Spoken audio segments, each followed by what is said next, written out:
Grand Rising again. I want to come to you real quick at 0800 35 minutes Monday, September 23rd. Since it's fresh, it's real new of what happened recently. Now, I don't keep track of celebrities and TV shows, but I want to show you the best example of what I'm talking about. If you watch I'm gonna do this real quick. If you watch America's Got Talent, and if you watch America's Got Talent this season, if you watch all of the episodes, what was the first thing they showed you before you watched the show? Before one performance happened, what was they doing before I want to show you something real quick, but because I want to bring this to light, because they say we're lit. If I am the light of the world, or to the world, just me, my small little light. So if you shine down from the sky, way far up, I should light up the sky, right?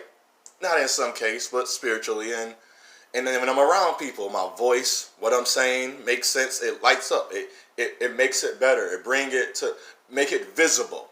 So I want to make this very visible to you.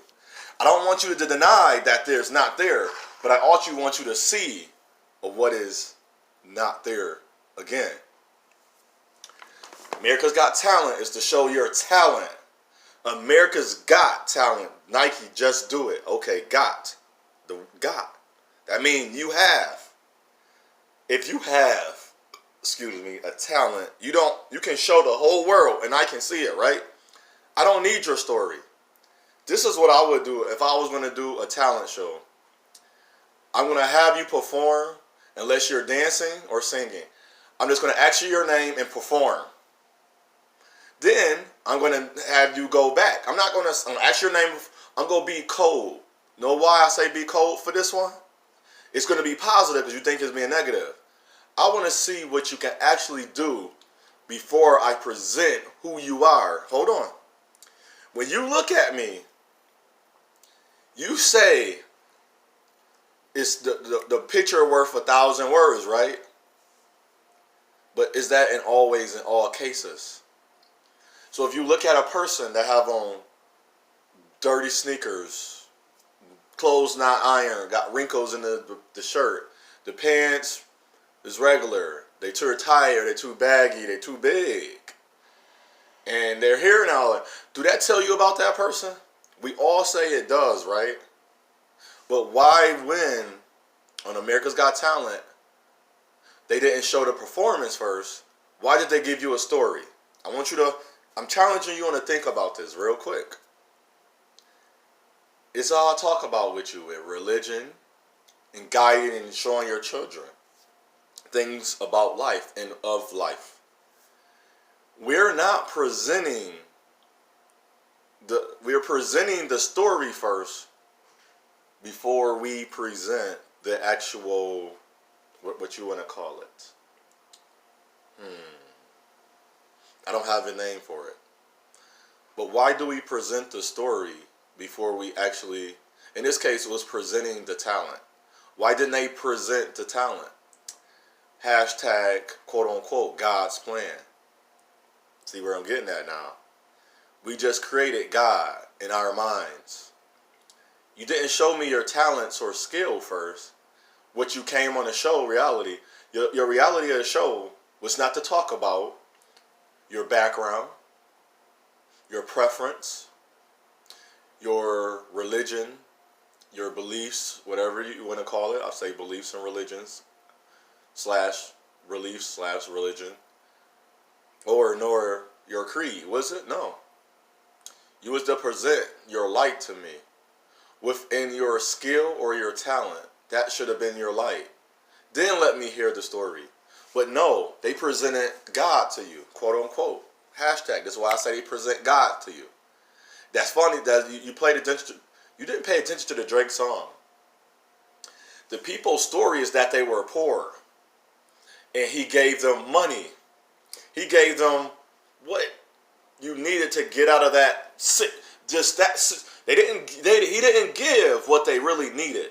It was just to get out of that situation, or to put you in a different, I can't say better, a different position. Because some people think money changes the position. Here's another one. Let's go to interracializing, intermingling. That's swirling, and we call jungle fever. And that's when you, with your race, but you have no more desire to be with your race because that's what you're really doing. And you go with another race. Or you might have a desire to be with your race, but the race don't want to be with you.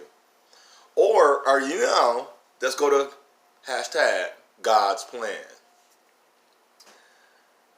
A woman, African Descendant American woman, say African Descendant American men are not that great. This is the analogy she used. I'm going to use I'm going to use three women. One was married to a white man. He was better because he had all of these benefits when he met her. She was young. And that was her, for her mind, that was her best option. This is why I'm listening to women. In some cases women, majority of women, I would not listen to you because this is why. She knows she can have a better life if she go with this man. Cool, I respect that because man and woman be together, bonding, togetherness. I love that. But she allowed him to do things and say things that she would not have. If I desire a family with that, if a person don't desire a family with me, I don't care what nobody say. It's my choice though, right? That was her choice not to be with a man that just because he can give her a better life, she wanted a child, but he wasn't going to give her one. He told her that, no, I'm not going to give you a child because I think mixed babies are crazy. And they pretty much are. They don't, if you look at a lot of mixed children, they don't stay with the American descendant race. They go out, they go with every other race. Go look at all your mixed friends. It's going to be rare. You have a lot of mixed friends. It's rare they're going to be with an African descendant American man or woman. If they are a mixed man or a mixed woman, they're not going to be with the other race. The race that you know where they're not going to get there. I haven't seen it. I don't see that. Every mixed person I don't see with an African descendant American person. I don't even see what we call an African person, descendant. I don't see an African descendant person with a mixed person. I don't see it. It's rare. It's very rare. Isn't that crazy? So the other woman said she grew up, African descendant men didn't call her beautiful or they didn't talk to her. So she telling me her whole life, no guy ever approached her to talk to her. And this is why I don't listen to women. Cause like that's, cause okay, now I'm not the most handsomest dude. I don't think I'm decent looking. And I might have looked different my whole life. I was called ugly a lot to women. But women approach me to talk to me. To ask me to ask them out. You know what I'm saying? Because like, it's the womanly side. See, they were still women. That's what I loved about it. I wish they would have gave me a little bit more hit. Or like, oh, because at the time I wasn't thinking that way. I'm not used to a woman not hitting on me or spitting game or shooting her shot, whatever you call it. Not used to a woman approaching me and trying to ask me out or get to know me in that way so I can ask her out. You know what I'm saying? I'm not used to that. That happened. She telling me that no man, I don't care how ugly you are, I'm sorry. Because I even talked to women that wasn't so highly attractive. So that's a lie. I've done it. And not being funny, I didn't do it for sex. Even if the man came to her for sex. So you telling me nobody ever came for this woman for sex? Not even that. Come on. Now I'm going to be a little bit messed up in this real quick. You said nobody came to her for sex either. Is that the truth? Is that the truth? For real? Nobody, not one man. She said the first guy to call her beautiful was a Chinese man. And according to her, it was through her sister now. Sister finished the story. Now she's getting married to him. So that was her example. So I got 4. But I'm going to do this one real quick before I get it. African descendant American woman was with I guess a tall white dude. So he looked good. He handsome. He tall, broad shouldered. Got muscles or he's in shape or whatever. Her analogy of being with him is because, that's why I listen to women again, a lot of women. When he came into that beauty shop, she didn't have to pay for her own hair. So let me get this straight. She wanted her hair done, and she's not married to him, but he has to pay for her hair. Or because he paid. So again, my last video was power of oneness, sexuality, and his love. So we extracting love from him paying for her hair to get done. And that's why I listen to a lot of women. Come on. And men, we do say a lot of stupid stuff too. But this, I'm hitting on these marks real quick. Real quick. about how we are. So that was our reasoning for love, and I just wanted to present that to you. And was it one more? Oh, African Descendant Woman said she didn't want to be with African Descendant men because all of her friends were with African Descendant American men and didn't work out. So she never dated one. She said she don't want to be with one. But that is us and our reasoning of love. And my next video I want to do is the power of oneness, sexuality, the pleasure principles. And listen to that Janet Jackson song. Listen to the words. And you're going to talk about it and speak about it. If you have any questions, comments, or discernments, I don't want to use concernments, discernments, hit me up. Let's go. Let's do this. I need feedback. And I remember the one of my family members that asked me about the law. I'm still working on that. She wanted me to talk about how we can, this is another video I want to do, how we can use the law to get us out of what they're trying to keep us in.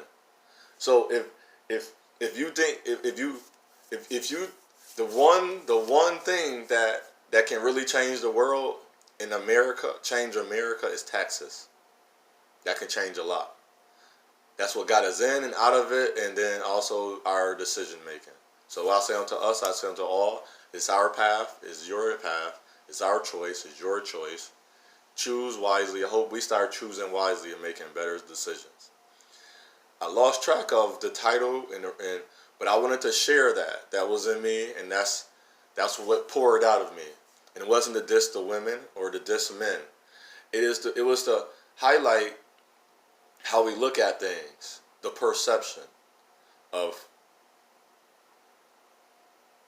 Right, okay. And here was a quote that I wrote. Oh, it was about the American Idol, the God's Plan. Sorry, I lost track. I had to read my statement I had wrote.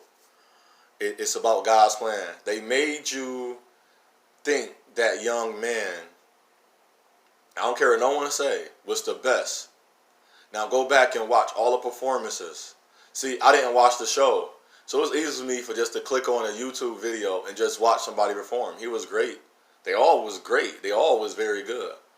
I don't think no one stand out, because easily the African Descendant American young men and women could have won the choir. They were good. And I mean, they didn't do the sister act thing. They did their own thing, and they were real good. They were real good. And I thought they could have possibly won. I seen the light show over and over. So I seen the adults do it. I seen the kids do it. They didn't have really a lot of dance moves. They didn't have a good movements, I thought. The singing by, even that, the Mexican young man could have won. He had to work on his pitch and tone. The opera girl, she was really good, but I would wanted to understand more of the words. Or the African descendant older people could have won. They was really good, but we gave it on the sympathy card. And that's not cool to me all the time. I would want, if I remember a guy in a wheelchair, or he couldn't walk. I remember he was in a wheelchair, couldn't walk that easy. I kept helping him. Oh, the older again, the gentleman at the residence, kept helping him. He said, "Sir, you don't have to help me do everything." He said, "I appreciate it." Then he gone and told me the story about, which I talked about before, of having African descendant American workers, and his boss was white. And the boss didn't think we did a lot, but he worked with him. He used to cover for us because we actually would do the work. But when the boss see us, it was like we was being lazy. But the boss didn't see he said he watched these people walk to work. He said the people walk 3-4 miles just to get to the plant, but they can have a job. They had to walk. So imagine walking every day and getting to work tired and walking home. Or he said he had to make sure that they missed the bus. He said I would drive some of them home or to a certain spot so they can get home and everything. See, it was understanding. I understand that you have a talent. Everybody else also have a talent. But is that how we say, quote unquote, hashtag God's plan? The winner is selection or subject to change because of who is needed in who is needed. But in this era, the winner is going to who and what is promoted and advocated for the most. Benet.